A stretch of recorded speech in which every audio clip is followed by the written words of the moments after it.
If you guys need any cards, packs, sleeves, anything of that nature, shop on TCG Player using my affiliate link in the description.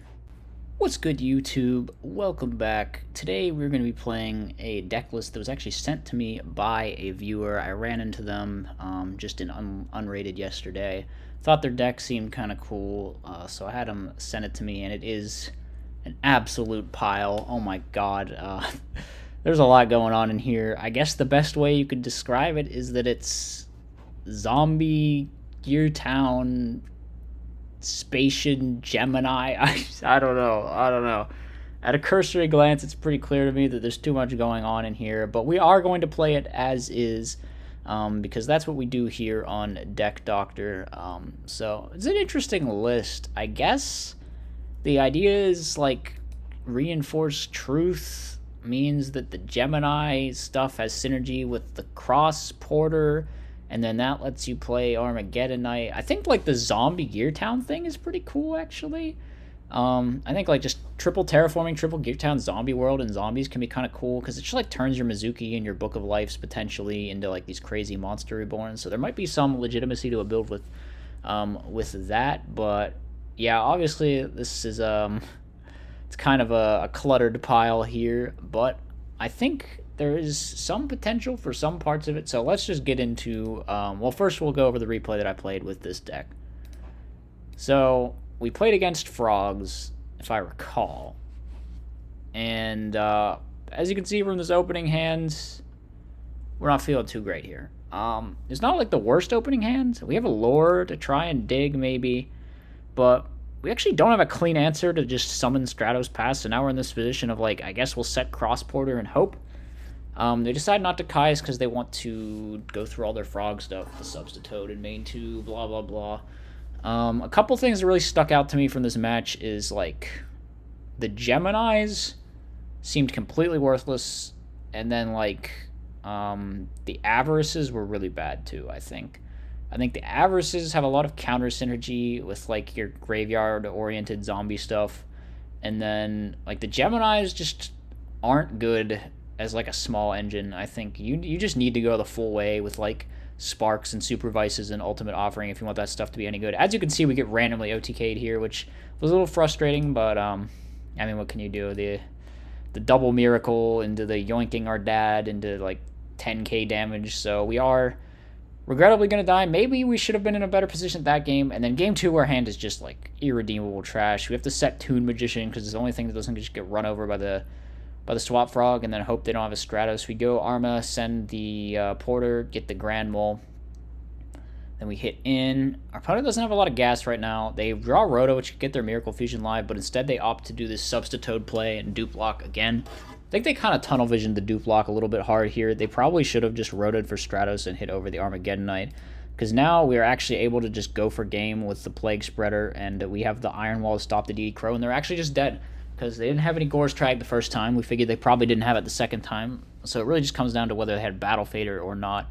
And, yeah, gamble paid off. Game number 3, we pretty much just hard lose to Heavy Storm here. Yeah, there's no other way to describe it. If it weren't for Storm, I think we might have had something of a better chance in this one. I don't think we had a great shot, but we might have been able to play the game at all. However, Storm just screws us over, so we have to stall here. The opponent just, like, bouncing back to Junk Sync Rod. I feel like the pressure's on for me to do something, so I think we do make a play. We go for Doom Kaiser, try to Plague, but yeah, that's our only out to dupe block in this situation, so when it gets crowed, I just decide to scoop it up. Here we are with my revised version of the build. True to my word, the Avarices and the Gemini stuff just fully came out, but we tried to preserve the integrity of the deck beyond that, so I decided to go more full in with the Spatian stuff. I think if you're going to be playing, like, you're dedicating, like, a couple, like, well, what is it, 4, 5, 6 slots to the Spatian stuff, you might as well just make it like the Convert Contact thing rather than playing triple Armageddon Knight, double Porter. Because I think, I don't know, it's just a lot smoother, makes the deck run faster. I decided to go full in with it and then play Debris Dragons to go with, like, the Gear Town field spell stuff, because of course that lets you make Ancient Fairy with the Glow Moss that you send with the Convert Contact. And then sort of extending into the zombie synergy, Debris Dragon also can have synergy with the Beast of the Pharaoh and the Spirit Reaper stuff that's like in engine for the zombies. So I think this ties it together a little bit neater, and then like just cuts one of these sort of superfluous engines from the deck. The Pot of Avarice, I just didn't really get it at all. I felt like there was no good ways to set it up. Once you did have it set up, you didn't even want to use it. And then, like, you're playing the Spatian stuff, but you're not playing the Convert Contact, which is the good card that actually sets up the Pot of Avarice. So I decided to just take the Avarices out and take the Geminis out. And we ended up, yeah, this is like a pretty, like, it's a 46 card deck, as you can see, but I couldn't really find a way to slim it down beyond this.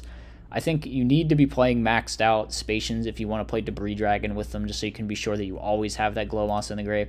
And then, like, because we're on the Debris, I felt like we needed to do some stuff with the zombie engine in terms of synergy there. Maybe we could have cut Beast of the Pharaoh, but that's about, like, the extent of it. And then all the spells are just mandatory, right? Like, you have to play this, you have to play this, you have to play this, you have to play all the field spell stuff if you want to be on this field spell stuff.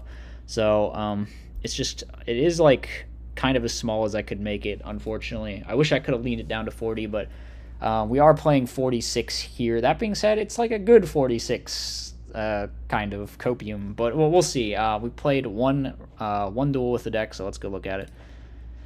All right, here is the match, and I forget what this. Okay, so this was against X Sabers, right? So we go for Convert Contact, draw 2, set a bunch. Here we Torrential, pretty good Torrential, I think. We go for Gear Town into Gear Town, get the Gadgetron Dragon, gets Torrential, that's fine. We set. Opponent draws Card Trooper. This is a weird X-Saber build, by the way. They're on, like, a lot of trap cards, and then, like, the full Rat Box, and then, like, Trooper. I think there's something else weird about it. I don't remember right off the top of my head, but... Okay, here we go for the Bottomless. We have to Judgment this, because it's just, like, so bad if we don't. We go for Storm, but unfortunately, they did have the MST to chain to make the Gear Town mistiming, which is very bad for us. So we're just hitting in, and then they top deck, I think... Okay, they add back Airbellum. What did we do here? We just hit over that and then hold the Debris in hand, hoping that they don't have Brain Con plus Airbellum exactly, but they... Or Mind Con plus Airbellum, but they actually... Well, we knew about the Airbellum. We were just hoping they didn't have Brain or Mind, because that would have really screwed us over, and then we get really, really screwed over, so... Yeah, there wasn't much we could do about that one. I think we played that game pretty well, actually. It was just slightly unfortunate. Here... Oh yeah, level limit area B. They're on this. They're on like the stall cards as well. It might just be that one because of X Sabers all being like below level 3. It's still a little odd to me though. I'm not a huge fan of it. Here we go, Gear Town over Gear Town. Get the Gadgetron, attack, set Dust Shoot. I think they top deck into Grandmal, so we have to get rid of it, or it's just gonna eat our Gadgetron. So they just set the Trooper. And then we go for a second Gadgetron to try and force out Torrential if they have it, which they do. Which is fine. We go for a third Gadgetron. Well, a first Gadgetron and a third Gadgetron. And then they just scoop it up because they have no way to not die to Grand Mole Gadgetron next turn. Game number 3, we draw a lot of spells. Just a lot of spells. We go for the Foolish. I think we also Rhoda the other one because I decided we really want to keep the Grand Mole. The Grand Mole is actually so vital to dealing with recruiters in this matchup. And then I do believe we want a Gadgetron before Alluring here.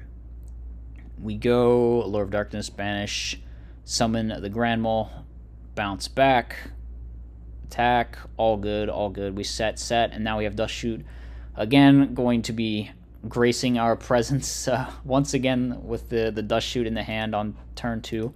Here we decide to go for the Black Rose. We know there's a Book of Moon. We can just force it out, and then we have the Mirror Force to prevent them from hitting over our Glow Moss. So we do Mirror Force straight away. Opponent sets Torrential. They have to do it immediately here. We get the Goblin Zombie Search. I thought about just swinging with Spirit Reaper here, which maybe I should have done. It would have forced them to mirror, and then we wouldn't have had to play around that the rest of the game, but as it happens, we do have to play around mirror the rest of the game. I decided to set this and bait them into trying to swing it in with the Full Helm Knight, which works out. It's probably correct for them to just go for it either way. And then they saw me search Mizuki, so they probably thought it was set Mizuki, or at least that was what the information suggested. Here, I think we do go for Black Rose? No. We go for Black Rose's second effect, and then Gadgetron over this should be game. And their traps are just Battle Traps plus Dust Tornado, so they have no way to stop that.